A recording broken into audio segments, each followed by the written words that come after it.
Hi, I'm Emma Ketiray. I'm a certified Dubsado specialist, and in today's video, we're going to talk about scheduler groups. Scheduler groups are a feature in Dubsado in which you can group different types of schedulers that you have in your account for different reasons. In this video, I'm going to show you how to create scheduler groups, and we'll talk about different ways in which you can use them. So you can see in the scheduler tab here, I have different schedulers, and here is the scheduler group. So, one of the ways you can use scheduler groups is to offer your clients different ways of meeting with them. So, let's say you wanted to offer an option of meeting in person at your office, and you also wanted to offer an option of meeting them over Zoom. So, how you would do that is creating the different schedulers in Dubsado and then grouping them together and offering that grouping to your clients. And how that looks for your clients is instead of going to a page where they click and select the date and time, there'd be a prior page to that where they would choose the scheduler that they want to use and then go to the page where they select the date and time, and then a form if you have it, and an invoice if you have it. So if you look here, I have three different schedulers. So I have an in person, I have a via phone, and a Zoom. And you can offer all three of those and group them. But let's say you wanted to do an in person and a Zoom. You go to the scheduler group and you create add a group and you select from here the ones that you want to add. So via Zoom and in person, and you just put discovery call. And I usually don't really mess with this part here, and I just click create. How you would share this with people is very much like a regular scheduler. You would embed this on your website or you would use a direct link. So let's look at what that direct link looks like. And so this is how it would look.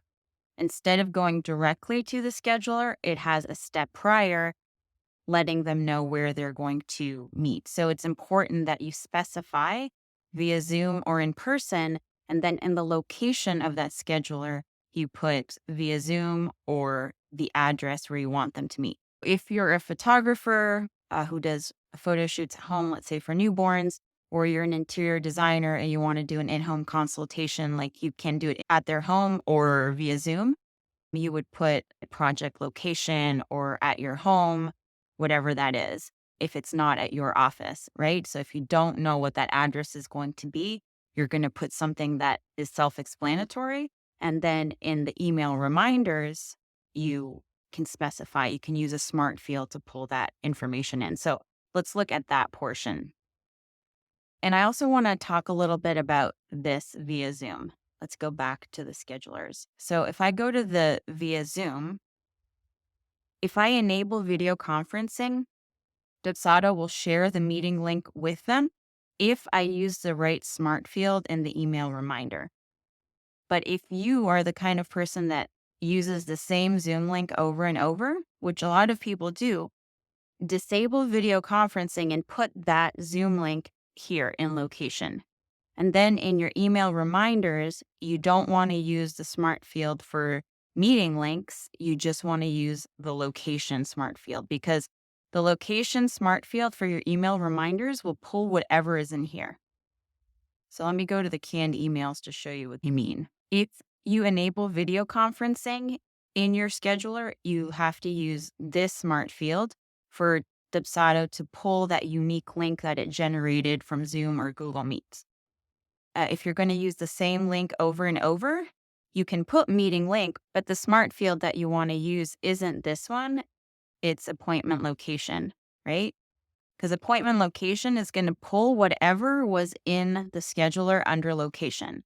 If it's a physical address because it's your address, your office, you're going to use appointment location. If it's the same Zoom link over and over, you're going to use appointment location and put that Zoom link in location. But let's say you wanted to call them via phone.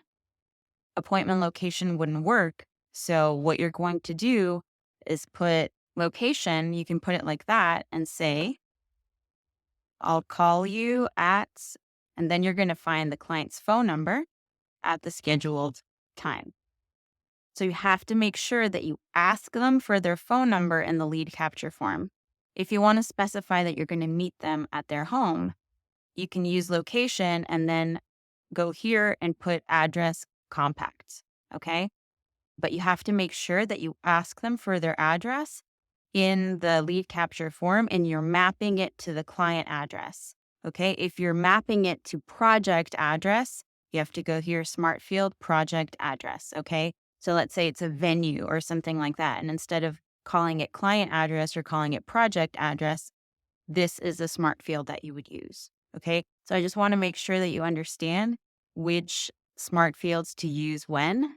And it's always a great idea once you have the setup to test it to see what happens. So another way to use scheduler groups is when you're offering different types of paid appointments that have different prices, or maybe they're taxed at a different rate. For instance, I'm in Canada. So when I offer my past clients a support session, I have to tax them based on their location, not mine. So if they're outside of Canada, they don't get taxed. But depending on what province in Canada they're in, they'll get taxed at 5, 13, or 15%. So I have 4 different scheduler groups with the same price, but different tax percentages based on their location.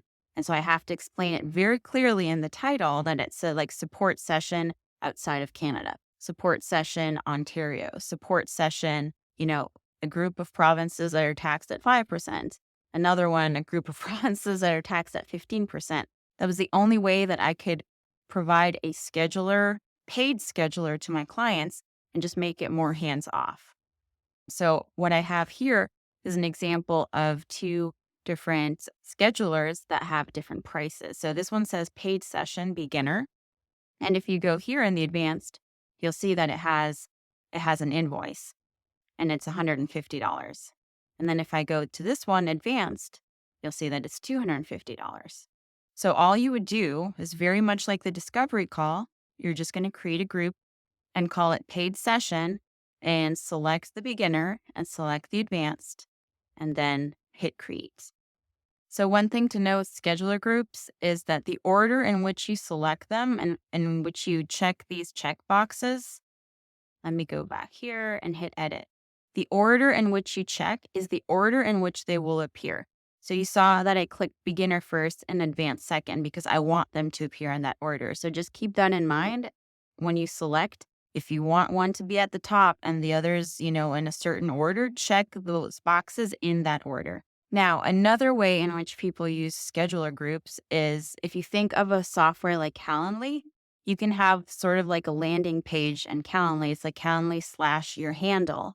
It will have all the schedulers that you've shared publicly on that page. So you can do something similar in Dubsado. You actually have more versatility here because you can create different groups.